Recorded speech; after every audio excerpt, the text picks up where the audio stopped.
بسم اللہ الرحمن الرحیم۔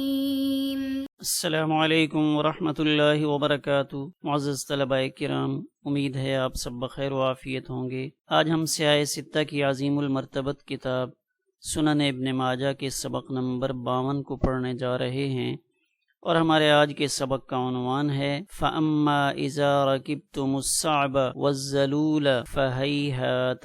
یہ حدیث نمبر 27 ہے۔ اپنے آج کے سبق کی حدیث پاک اور تشریح کی جانب بڑھنے سے پہلے ہم اپنے گزشتہ سبق کے خلاصے پر اور اپنے آج کے سبق کے خلاصے پر ایک نظر ڈالتے ہیں۔ ہم نے اپنے گزشتہ سبق میں ان 4 عنوانات کی تفصیل کو پڑھا۔ اپنے آج کے سبق میں بھی ہم ان 4 عنوانات کی تفصیل کو پڑھیں گے۔ آئیے اپنے آج کے سبق کی حدیث پاک کی جانب بڑھتے ہیں۔ بسم اللہ الرحمن الرحیم۔ باب التوقی فی الحدیث عن رسول اللہ صلی اللہ علیہ وآلہ وسلم وبہ قال حدثنا العباس بن عبد العظیم العنبری قال حدثنا عبد الرزاق قال اخبرنا معمر عن ابن طاووس عن ابيه قال سمعت ابن عباس رضي الله تعالى عنهما يقول انما كنا نحفظ الحديث والحديث يحفظ عن رسول الله صلى الله عليه وآله وسلم فأما إذا ركبتم الصعب والذلول فهيهات۔ یہاں عبارت کی طرف توجہ فرمائیں گے۔ یہاں از لکھا ہوا ہے، جبکہ دیگر نسخوں میں اذا کا لفظ ہے، از نہیں ہے۔ شاید کتابت کی غلطی میں حرف الف تحریر میں نہیں آ سکا۔ آئیے اب ہم اس حدیث پاک کا ترجمہ کرتے ہیں۔ معمر ابن طاووس سے روایت کرتے ہیں۔ ابن طاووس اپنے والد سے روایت کرتے ہیں۔ وہ فرماتے ہیں کہ میں نے سیدنا عبداللہ ابن عباس رضی اللہ تعالی عنہما کو یہ فرماتے ہوئے سنا۔ وہ یہ فرماتے تھے کہ عہد رسالت میں ہم حدیث کو یاد کرتے تھے، اور رسول اللہ صلی اللہ علیہ وآلہ وسلم کی حدیث پاک ہی ایسی چیز ہے جس کو رسول اللہ صلی اللہ علیہ وآلہ وسلم سے یاد کیا جائے۔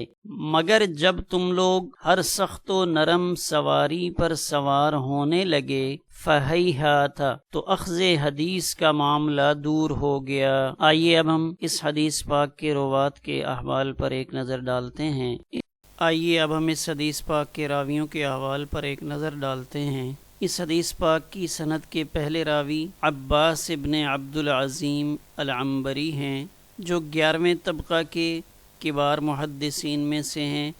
امام بخاری رحمہ اللہ تعالیٰ فرماتے ہیں کہ ان کی وفات 240 ہجری میں ہوئی۔ اس سند کے دوسرے راوی امام عبد الرزاق صنعانی ہیں، جن کی وفات 211 ہجری میں ہوئی، اور یہ 9ویں طبقہ کے روات میں سے ہیں۔ عبد الرزاق فرماتے ہیں کہ ہمیں معمر ابن راشد الازدی نے خبر دی۔ تو اس سند کے تیسرے راوی معمر ہوئے، جو 7ویں طبقہ کے روات میں سے ہیں، 154 ہجری میں وفات پائی۔ اس سند کے چوتھے راوی حضرت طاووس کے بیٹے عبداللہ ہیں، جو 6 طبقہ کے روات میں سے ہیں، 132 ہجری میں وفات پائی۔ تو یہ عبداللہ اپنے والد مشہور محدث طاووس ابن کیسان الیمانی سے روایت کرتے ہیں، جو 3 طبقہ کے روات میں سے ہیں، 106 ہجری میں وفات پائی۔ اور یہ طاووس سیدنا عبداللہ ابن عباس رضی اللہ تعالی عنہما سے روایت کرتے ہیں، اور یہ حضرت عبداللہ ابن عباس رضی اللہ تعالی عنہما رسول اللہ صلی اللہ علیہ وآلہ وسلم کے چچا کے بیٹے ہیں۔ نبی کریم صلی اللہ علیہ وآلہ وسلم کے عم مکرم سیدنا عباس رضی اللہ تعالی عنہ کے بیٹے عبداللہ ہیں۔ چونکہ علمی اعتبار سے ایک بڑا مقام رکھتے تھے، اس لیے ان کو حبر یا بحر کہا جاتا تھا۔ سیدنا عبداللہ ابن عباس رضی اللہ تعالی عنہما رسول اللہ صلی اللہ علیہ وآلہ وسلم، اپنے والد بزرگوار اور اپنی والدہ ماجدہ حضرت ام الفضل اور اپنے بھائی فضل ابن عباس، اور ان کے علاوہ ان تمام حضرات سے روایت کرتے ہیں۔ اور ان سے روایت کرنے والوں میں ان کے دونوں بیٹے علی اور محمد شامل ہیں، اور ان کے علاوہ یہ دیگر سب حضرات ان سے روایات نقل کرتے ہیں۔ نبی کریم صلی اللہ علیہ وآلہ وسلم نے 2 دفعہ ان کے لیے حکمت و دانائی کی دعا فرمائی۔ ان کے مزید تفصیلی احوال آپ یہاں ملاحظہ کر سکتے ہیں۔ سیدنا عبداللہ ابن عباس رضی اللہ تعالیٰ عنہما کی وفات سن 68 ہجری میں ہوئی، اور آپ کی نماز جنازہ حضرت محمد بن الحنفیہ جو سیدنا علی کرم اللہ وجہہ کے بیٹے تھے انہوں نے پڑھائی، اور یہ فرمایا کہ آج کے دن اس امت کے امام ربانی رخصت ہو گئے، اور آپ نے طائف میں وفات پائی۔ بعض نے آپ کا سن وفات 69 ہجری اور بعض نے 70 ہجری ذکر کیا ہے۔ آئیے اب ہم اس حدیث پاک کی مختصر تشریح دیکھتے ہیں۔ قال طاؤس، حضرت طاؤس فرماتے ہیں کہ میں نے سیدنا عبداللہ ابن عباس رضی اللہ تعالی عنہما کو فرماتے ہوئے سنا، وہ فرمایا کرتے تھے اِنَّا كُنَّا نَحْفَظُ الْحَدِيثَ۔ یہاں شارح نے درمیان میں اولاً کا لفظ بڑھایا کہ سیدنا عبداللہ ابن عباس رضی اللہ تعالی عنہما اپنی حالت ذکر کر رہے ہیں کہ ہم ابتدائے زمانہ میں احادیث کو یاد کیا کرتے تھے، ای ناخذہ عن الناس ونحفظہ اعتمادا علی صدقہم، کہ ہم شروع میں لوگوں سے احادیث لے لیا کرتے تھے اور ان کی سچائی کے اعتماد پر ان کو یاد کر لیتے تھے۔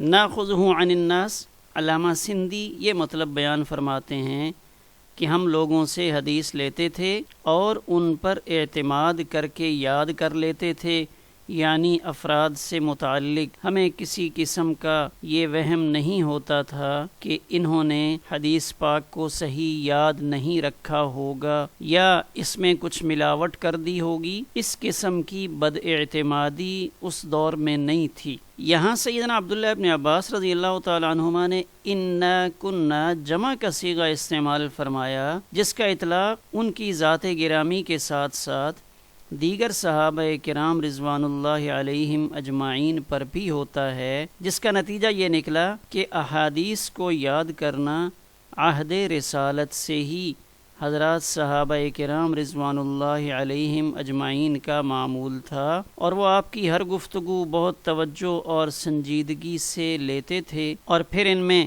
سیدنا انس رضی اللہ تعالی عنہ، حضرت ابو ہریرہ رضی اللہ تعالی عنہ، ام المومنین سیدہ عائشہ صدیقہ رضی اللہ تعالی عنہا، ان کی احادیث اس بات کا ثبوت ہیں کہ حفظ حدیث کا یہ جذبہ ہی انہیں لکھنے پر آمادہ کرتا تھا تاکہ علم نبوی زیادہ سے زیادہ محفوظ ہو جائے۔ اگلا جملہ والحدیث یحفظ، یہ یحفظ مجہول پڑھا جائے گا۔ علامہ سندھی یہ فرماتے ہیں کہ احادیث ہوا حقیق، وہ اس لائق ہیں، یعنی حدیث رسول واقعتاً یاد کرنے کے ہی قابل ہیں، اس لیے کہ قرآن مجید کے بعد امت میں جس چیز کو سب سے زیادہ حفظ کرنے کا اہتمام رہا ہے وہ حدیث رسول ہے۔ والحال ان الحدیث یحفظ، اور حال یہ تھا کہ احادیث پاک کو ہی یاد کیا جاتا تھا۔ اب یاد کیسے کرتے تھے؟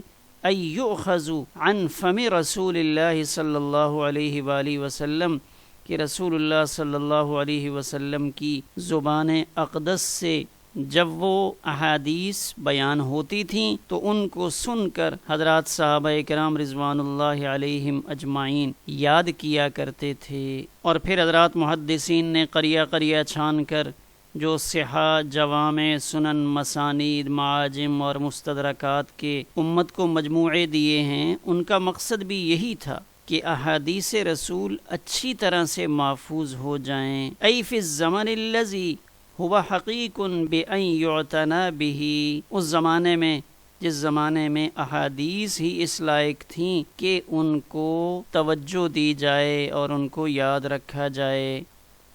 فاما کے بارے میں شارح نے فرمایا کہ یہ حرف شرط اور حرف تفصیل ہے جو مبتدائے معذوف پر داخل ہے۔ آگے اذا کے بارے میں بھی شارح نے یہ بتایا کہ یہ اذا شرطیہ ہے، اور رکبتم یہ فعل ہے۔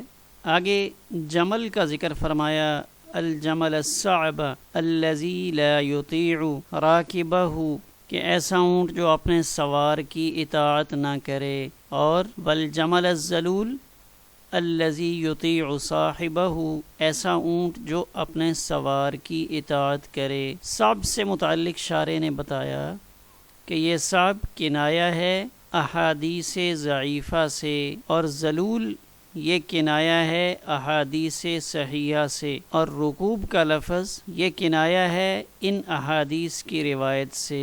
رکبتم یہ فعل شرط ہے اذا کے لیے، اور اس کا جواب اگلا جملہ ہے فہیہات ای بعد تحدیثنا الحدیث۔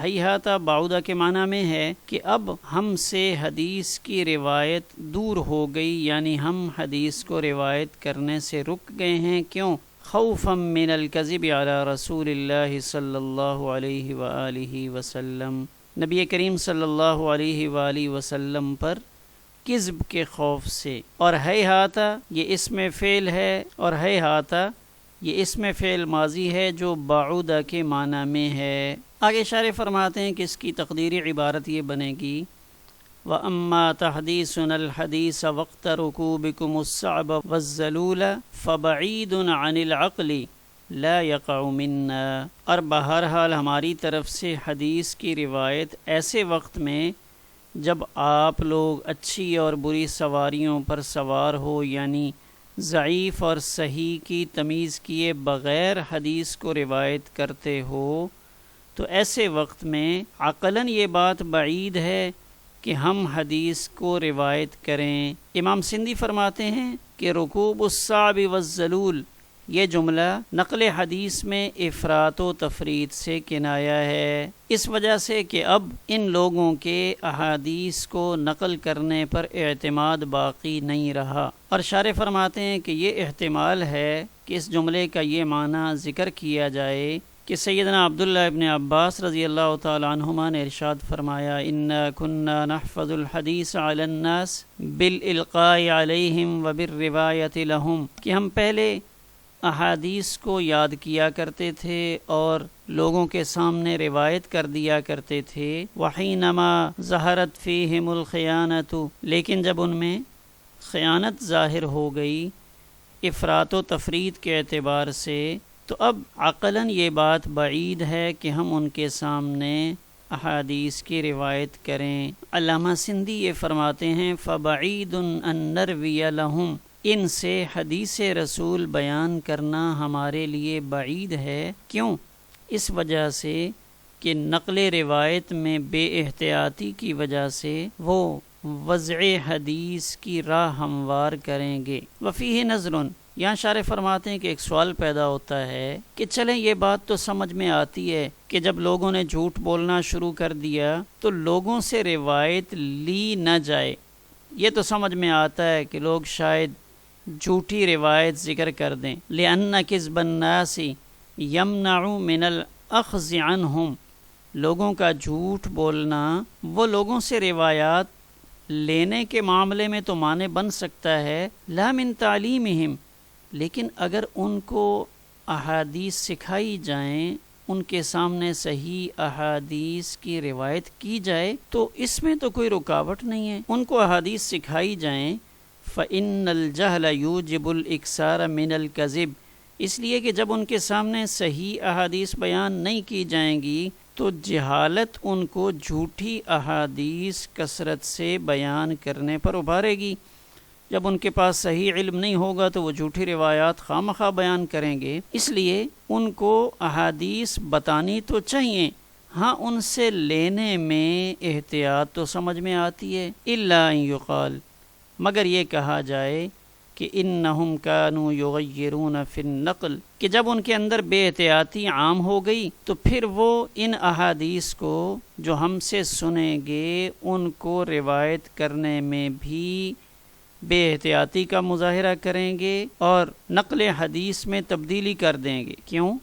لأنہم یضعون الحدیث، اس لیے کہ وہ حدیث کو وضع کرنے لگ گئے ہیں، اپنی طرف سے احادیث بنانے لگ گئے ہیں۔ شراح فرماتے ہیں کہ یہ روایت اس زمانے کی ہے جب سیدنا عبداللہ ابن عباس رضی اللہ تعالی عنہما سیدنا علی کرم اللہ وجہہ کی طرف سے بصرہ کے حاکم و والی تھے، یعنی سیدنا عثمان رضی اللہ تعالیٰ عنہ کی شہادت ہو چکی تھی اور سیدنا علی المرتضیٰ رضی اللہ تعالیٰ عنہ کا زمانہ خلافت شروع ہو چکا تھا، اس زمانے میں سیدنا عبداللہ ابن عباس رضی اللہ تعالی عنہما نے احتیاط کا پہلو اختیار کیا، اور اس وقت میں اکثر صحابہ کی حکمت عملی یہی تھی۔ اب ہم اس حدیث کی سند کے لطائف پر ایک نظر ڈالتے ہیں۔ پہلا لطیف نکتہ یہ ہے کہ یہ مصنف رحمہ اللہ تعالیٰ کی سداسیات میں سے ہے۔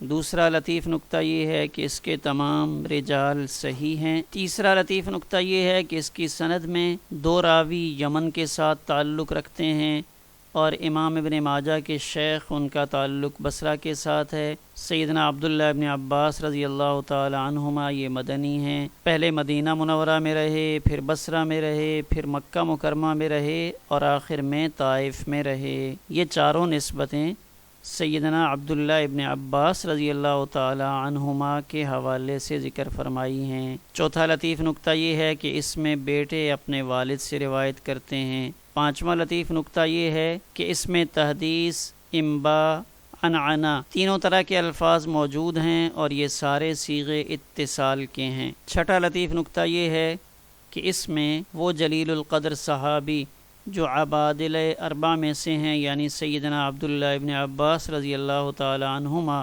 عبادلہ 4 میں سے بھی ہیں، اور 7 مکثرین صحابہ میں سے بھی ہیں، اور دور صحابہ میں جو صحابہ فتویٰ دینے میں مشہور تھے ان میں بھی ان کا نام آتا ہے، اور طائف میں جن صحابہ کرام رضوان اللہ علیہم اجمعین کی وفات ہوئی تو طائف کے سب سے آخری صحابی ہیں۔ اب ہم مشکل الفاظ کے لغوی اور اصطلاحی معنی پر ایک نظر ڈالتے ہیں۔ حدیث پاک میں ایک لفظ الصعب آیا، اس کا لغوی معنی خراب اور قابل نفرت اونٹ ہے، جبکہ اصطلاح میں ہر بے بنیاد اور ناکارہ شے کو صعب کہا جاتا ہے۔ اسی طرح الذلول عمدہ اور جاذب نظر اونٹ جو اپنے سوار کی اطاعت کرے، اصطلاح میں ہر عمدہ اور بہترین چیز پر بولا جاتا ہے۔ ہیہاتا اسم فعل ہے جو بعودہ کے معنی میں ہے، مایوسی اور استبعاد کے وقت بولا جاتا ہے۔ اس حدیث کا درجہ کیا ہے تو اس کے بارے میں شارح فرماتے ہیں کہ یہ حدیث صحیح ہے، اس لیے کہ اس کے تمام رجال ثقہ ہیں۔ اس حدیث پاک کے اہم نکات پر ایک نظر ڈالتے ہیں۔ پہلا لطیف نکتہ یہ ہے احادیث پاک کو روایت کرنے میں احتیاط ضروری ہے۔ دوسرا لطیف نکتہ یہ ہے کہ صغار صحابہ کرام رضوان اللہ علیہم مجمعین کے زمانہ میں وضع حدیث کا فتنہ ظاہر ہونے لگا تھا۔ تیسرا لطیف نکتہ اس حدیث پاک سے یہ سمجھ میں آتا ہے کہ مسلمانوں کو سنی سنائی باتوں پر یقین نہیں کرنا چاہیے۔ اب ہم اس حدیث پاک کے فوائد پر ایک نظر ڈالتے ہیں۔ پہلا فائدہ یہ ہے کہ ہر شخص سے حدیث نہ لی جائے، بلکہ جو اس فن کا ماہر ہو اس کو ہی منتخب کیا جائے۔ دوسرا فائدہ اس حدیث پاک سے یہ معلوم ہوتا ہے کہ اگر کوئی بات کسی کی نسبت سے پہنچے تو صاحب معاملہ سے حقیقت حال سے متعلق رجوع کیا جائے۔ تیسرا فائدہ یہ معلوم ہوتا ہے کہ جب تک حدیث کا واقعی حدیث رسول ہونا متحقق نہ ہو اسے حدیث کے طور پہ بیان نہ کیا جائے۔ چوتھا لطیف نکتہ یہ ہے جہاں ذرا سا بھی شبہ ہو ان احادیث کی تشہیر سے اجتناب کیا جائے۔ آخر میں ہم اپنے آج کے سبق سے متعلق تمرینی سوالات پر ایک نظر ڈالتے ہیں۔ پہلا سوال یہ ہے کہ سخت سواری اور نرم سواری سے کیا مراد ہے؟ دوسرا سوال واضعین حدیث کون لوگ تھے؟ تیسرا سوال سیدنا عبداللہ ابن عباس رضی اللہ تعالی عنہما کس زمانے کی بات کر رہے ہیں؟ چوتھا سوال کیا یہاں تعلیم حدیث کے ترک کی طرف مائل کیا جا رہا ہے؟ آخر میں ہم اپنے آج کے سبق کے خلاصے پر ایک نظر ڈالتے ہیں۔ اپنے آج کے سبق میں ہم نے ان 4 عنوانات کی تفصیل کو پڑھا۔ ہمارا آج کا سبق اسی پر مکمل ہوا۔